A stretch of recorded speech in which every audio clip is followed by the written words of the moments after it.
Welcome to the deep dive.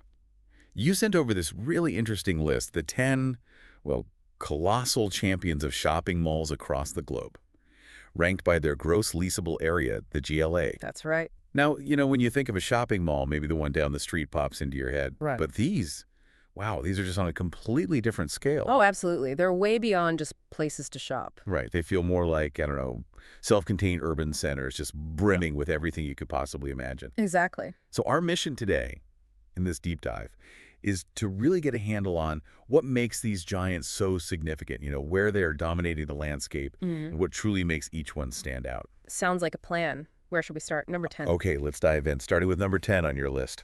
So at number 10, we find ourselves in Iran. It's the Isfahan City Center. Okay. And you see the GLA listed there. It's 465,500 square meters. It's not only the biggest mall in Iran, but what's really fascinating, I think, is that it holds the distinction of being the largest mall worldwide that actually has an integrated exhibition hall. Huh. An exhibition hall? Yeah. That's different. Yeah. When you think about that, it really moves beyond just shops and entertainment. It offers this huge space for, significant events, showcases right there inside the retail environment. That really adds another dimension, doesn't it? Makes you think about all the different ways these massive spaces can actually serve a community. Precisely. The sources you shared mentioned it was developed over, 4 stages? By Prestige Lenderon Co. That's the one. And the planning vision came from Medardo Cadiz from Cadiz International, Inc. Right. But the sheer variety of what they packed inside is almost unbelievable. We're talking a 5-star hotel. Right in the mall. A destination in itself. Plus 750 retail stores. That's just a huge number. In a gallery, loads of different places to eat, and even an airline office right there. It's like they're trying to cater to literally every possible need someone might have. Exactly. And, if you keep looking at what it offers, you find a hypermarket, too, for just everyday stuff. Okay. And an indoor amusement park with bumper cars, other rides. So it's a real draw for families, looking for a day out. Makes sense. There's also a fair complex, 7 cinema screens for movie lovers, and remarkably, even a World Trade Center and an international financial center built right into the complex. Wow. So it really does operate like a sort of microcosm of a city. Absolutely. A city within a city. It does sound like it. Yeah. Okay, so moving up to number 9 on the list, we land in the Philippines at SM Seaside City, Cebu. This one clocks in with a GLA of 470,486 square meters. Slightly bigger. Just a bit, yeah. Locally, I gather it's just known as Seaside or SM Seaside. That's right. Seaside or SM Seaside. Simple enough. It's clearly a major player in the Philippine retail scene. What stands out to you about its position there? Well, if you sort of connect it to the bigger picture in the Philippines, SM Seaside City Cebu is actually the 3rd largest mall in the country. 3rd largest, okay. And globally, it ranks 8th largest. Its location is pretty key, too. It's within this huge 30-hectare SM Seaside complex. That really emphasizes the scale and the ambition behind it. 30 hectares is enormous. It is. And what's also interesting, maybe, is the opening date, November 27, 2015. Okay, relatively recent then. Well, yes, but that date is actually 22 years after the first SM Mall opened in Cebu. Oh, wow. 22 years. That's quite a gap. It really highlights the growth, the evolution of the retail market there over those couple of decades. That's a really fascinating point about the timeline. And it's the 3rd shopping center from SM Prime Holdings, and they're 55th in the Philippines overall. Yeah, they're a huge force, a dominant force, really, in that region's retail development. Clearly. The info you shared also mentions Arquitectonica as the architect. That name rings a bell. Weren't they involved with some other big malls? Yes, spot on. Arquitectonica also did the design work for several other really prominent mega malls in the Philippines. You've got SM Mega Mall, SM Mall of Asia, and SM City North EDSA. Oh. All of which actually appear higher up on this list we're looking at. So it's just like a consistent architectural vision, maybe? Yeah. Or just a deep understanding of how to build these massive retail spaces that work for the local market? I think both, probably. They definitely know how to handle scale. That makes sense. Okay, let's keep climbing. Number 8. SM Mega Mall, also in the Philippines. Another SM, yes. This one has a GLA of 474,000 square meters. Yeah. But it's not just the leasable floor space, is it? No, the overall footprint is huge. The land area it covers is immense, something like 10 hectares, which is over 5 million square feet. Yeah, it's vast. And get this, apparently It has a potential capacity to hold 4 million individuals. 4 million people. Can you even wrap your head around the logistics of a space holding that many people? It's hard to imagine, honestly. It really underscores the sheer scale we're discussing. And that potential for such a massive gathering just highlights the role these malls play, socially and commercially in these regions. Definitely. SM Megamall is basically split into two main buildings. Okay. Building A has popular stuff like Toy Kingdom, a big central food court, various other shops, and the SM Cinemas. Right. Then Building B is where you'll find the SM Department Store. Well, it's called SM Store. Now the Mega Trade Hall for events and exhibitions. Ah, okay, like the Isfahan one had the exhibition space. Kind of, yeah. More retail tenants, of course. And the Cyber Zone, which, as you'd guess, is focused on electronics, tech stuff. And these aren't static places, are they? I see it had a big expansion back in 2014. That's right. They added the Mega Fashion Hall. Which further cemented its position, right? Yeah. Second biggest in the Philippines, 7th worldwide. It seems like they're constantly adapting, keeping up with what shoppers want. Exactly. For these huge retail centers to stay relevant, to keep their appeal, they absolutely need ongoing investment and adaptation. It's crucial. The Mega Fashion Hall sounds like a perfect example of that kind of strategic evolution, just trying to attract and keep shoppers coming back. Precisely. Gotta keep things fresh. All right, let's head to number 7. And, surprise, surprise. Still in the Philippines. Still in the Philippines. This time it's SM City North EDSA, GLA. 498,000 square meters. Getting bigger still. This one's located in Metro Manila, Quezon City specifically. And this mall apparently holds a really significant place in the history of retail in the Philippines. What makes it so noteworthy for you? Well, SM City North EDSA wasn't just, another shopping center. It actually holds the distinction of being the very first SM super mall in the Philippines. Ah, the original. The OG, yeah. And for a time, it was the largest in the whole country, possibly even ranking as like the 6th biggest worldwide at one point. And again, operated by the retail giant SM Prime Holdings. No surprise there. What's really striking, though, is the timing of when it first opened.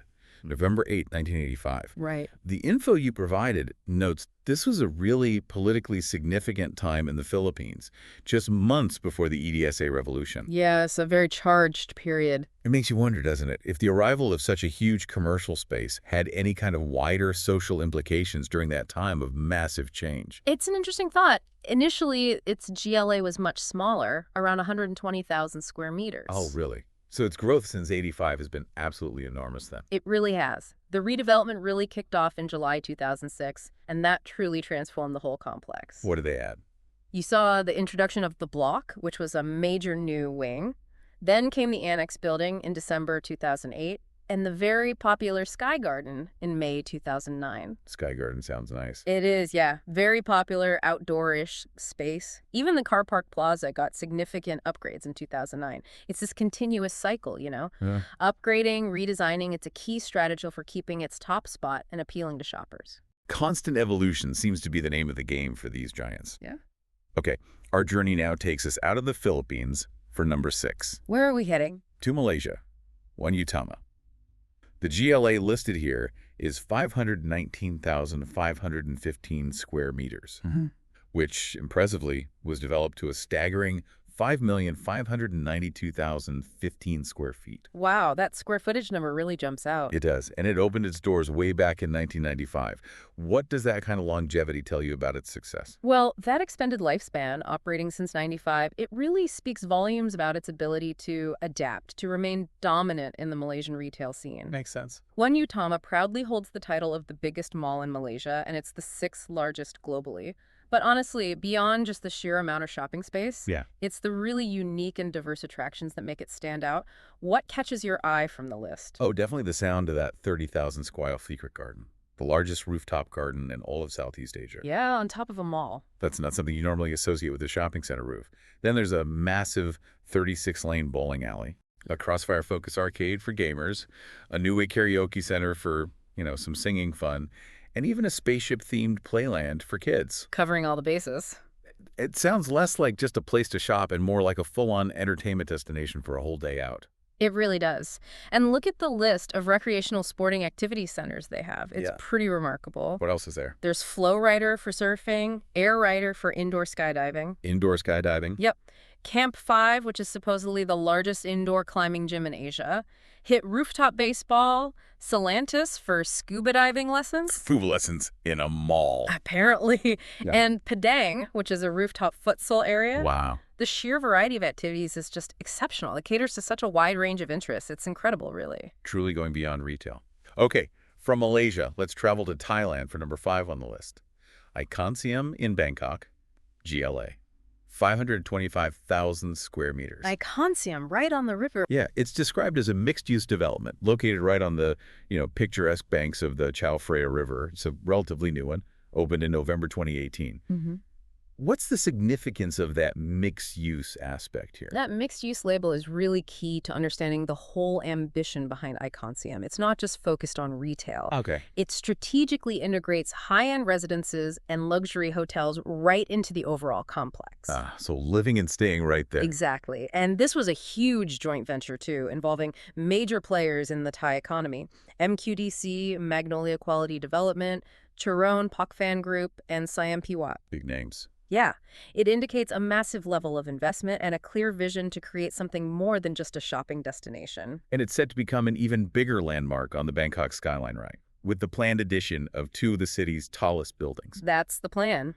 The 70-story Magnolia's waterfront residences and the 52-story Mandarin Oriental residences. So it's really aiming to be this comprehensive urban hub, like a vertical village almost. Precisely.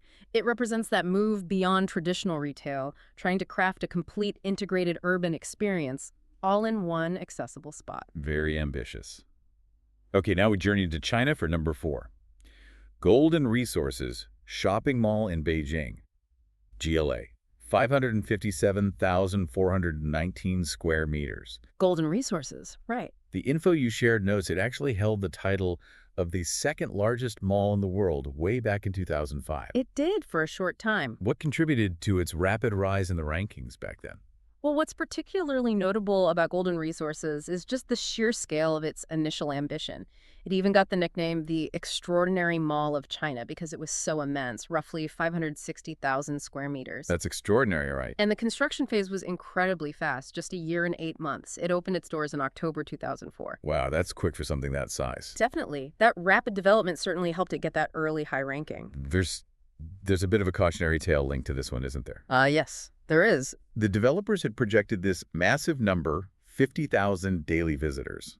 But early foot traffic was reportedly incredibly low, like 20 customers per hour low. Yeah, not quite hitting the target. The source suggests that the prices inside were just too expensive for most traditional Chinese consumers back then. What does this tell you about the challenges of building these mega malls? It really highlights a critical lesson, I think, for these kinds of massive developments. You absolutely have to understand the local market. Right. Know your audience. Exactly. And the economic realities on the ground.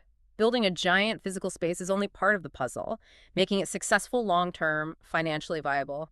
That really hinges on attracting the right mix of shops and, crucially, the customers you actually intend to serve. Absolutely critical point. Okay, still in China, we now move to the 3rd largest mall globally, SM Tianjin, GLA. Yeah. 565,000 square meters. SM Tianjin, and that brings us back to SM Supermalls again. Yes.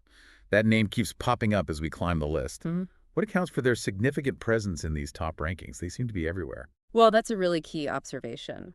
SM Prime Holdings, even though they're primarily based in the Philippines, has been very strategic about expanding its reach. Okay. As of November 2018, they were running 72 shopping centers just in the Philippines, with more planned. 72. Yeah. But their move into China includes 7 malls, and SM Tianjin really stands out. It's their 2nd largest globally by GLA and the 3rd largest overall in the world. So it really just underscores their massive influence on the global retail scene. Absolutely. They're major players. It truly does highlight their position. The info you shared mentions they're the largest shopping center administrators in Southeast Asia, with a mind-boggling 9.24 million square meters of gross floor area. It's a staggering amount of space. And the sheer volume of tenants within their malls. It's remarkable. Nearly 1,900 in their China locations and over 17,000 in the Philippines. 17,000. Those numbers just paint such a vivid picture of their operational scale. Yeah, those figures give you a really tangible sense of the immense scale of their operations and the huge economic impact these malls have in their regions, jobs, commercial activity, everything. Okay, we've reached the top two. Coming in at number 2 is the iconic Dubai Mall in Dubai, UAE, GLA. 650,000 square meters. The Dubai Mall, everyone knows that one. Exactly. And interestingly, you pointed out that while its leasable area is slightly less than our number 1, its overall land area is actually bigger because it has so much non-shopping space. Right, things like the aquarium, the ice rink, hotels, it all adds up to the total footprint. And the reported cost, a jaw-dropping $20 billion. $20 billion, yeah, a huge investment. What makes the Dubai Mall such a globally recognized destination? I mean, beyond the sheer cost. Well, the Dubai Mall has truly become a global landmark in its own right, hasn't it? It boasts an astounding 1,200 retail shops. 1,200. And it hit its peak visitor numbers back in 2011, attracting over 54 million people in that 1 year alone. 54 million in 1 year. That incredible figure just speaks to its powerful appeal, both as a major retail hub and as a massive tourist destination. It did have a couple of delays before opening, right? But finally opened its doors November 4th, 2008. Yep, after a couple of postponements. But it opened big, with over 1,000 retailers ready to go from day one. And at the time it opened, it was considered the second largest globally, just behind the West Edmonton Mall in Canada. That's right. It held that spot for a while. And it's home to some really spectacular attractions like the Underwater Zoo and the Dubai Aquarium. What's the story behind those? They're famous. Yeah, they really are. They were brought to life by the design firm Petal Thorpe, and Emaar Entertainment oversees them. Okay. The aquarium itself is just incredible. It's home to this amazingly diverse collection of marine life, over 300 different species. 300 species. Including impressive rays and, of course, sharks. Lots of sharks. Wow. Attractions like that really elevate the whole mall experience way beyond just shopping, don't they? It becomes a proper leisure and entertainment destination. Absolutely. It's part of the package, part of the draw. And finally, drumroll please, we arrive at the top of your list. The undisputed champion, at least in terms of gross leasable area, South China Mall in Dongguan, China. GLA, 659,612 square meters. The number 1, South China Mall. So just slightly larger than the Dubai Mall in terms of that leasable shopping space. It opened its doors back in 2005. What's been its journey to becoming the world's largest by this particular metric? Well, South China Mall's history is actually a pretty interesting case study. Oh, how so? Because for roughly the first decade after it opened, it unfortunately earned this reputation as being something of a dead shopping center. A dead mall. The biggest one in the world. Yeah, due to a really significant number of vacant retail spaces. Lots of empty shops for a long time. That seems counterintuitive. It starkly contrasts with that bustling image we usually have of these mega malls. What do you think explains such a challenging start, despite its enormous size? It's fascinating, isn't it? And a bit surprising. It really underscores that lesson again. Size alone just doesn't guarantee success. You need the right location, the right tenants, the right customer base. Right, all those factors we talked about. Exactly. However, the information you provided does note a significant turnaround eventually. Oh, good. So it's not dead anymore. Apparently not. By January 2018, most of its retail spaces were reportedly occupied. And its amusement park and IMAX-style cinema were highlighted as key attractions really drawing in visitors. Okay, so the entertainment side helped pull it through. Seems like it played a big role. It's located in the Wanjiang district of Dongguan, on land that used to be farmland. And the developer was Hu Yiram. That's the one. Who, interestingly, later became a big tycoon in the instant noodle industry. Huh. From mega malls to instant noodles. Quite a pivot. Indeed. But South China Mall did ultimately surpass the Golden Resources Mall to claim that title of the world's largest by GLA. The estimated total development cost was around $1.3 billion. Still a massive investment. Absolutely. It really emphasizes the huge scale of investment and the long-term vision involved in trying to create these retail behemoths. Sometimes it takes a while for them to find their footing. So as we wrap up this deep dive into the top 10 largest malls on the planet, it's just abundantly clear that these are so much more than just places to buy stuff. Oh, definitely. The sheer scale, the incredible diversity of what they offer, ranging from those vast shopping areas to luxury hotels, amusement parks, even those amazing rooftop gardens. It truly shows how these complexes have evolved into major entertainment and destination hubs all around the globe. And what's particularly noteworthy, I think, is this real convergence of commerce and immersive experiences. Yeah. These malls are very intentionally designed as places where people can spend a lot of time engaging in a whole array of activities that go way beyond just traditional shopping. And it really makes you think, doesn't it? Hmm. Especially now with online shopping being so prevalent in our lives. Right, the Amazon effect. Yeah. What does the continued existence and even the ongoing development of these massive physical retail spaces tell us about maybe fundamental human needs? For tangible experiences, for a sense of community? Or maybe even just for the sheer spectacle and grandeur of it all. Perhaps. It certainly leaves you pondering what the future holds for these behemoths and what kind of role they'll play in shaping our lives and our cities going forward. It's a fascinating question for sure. The evolution continues.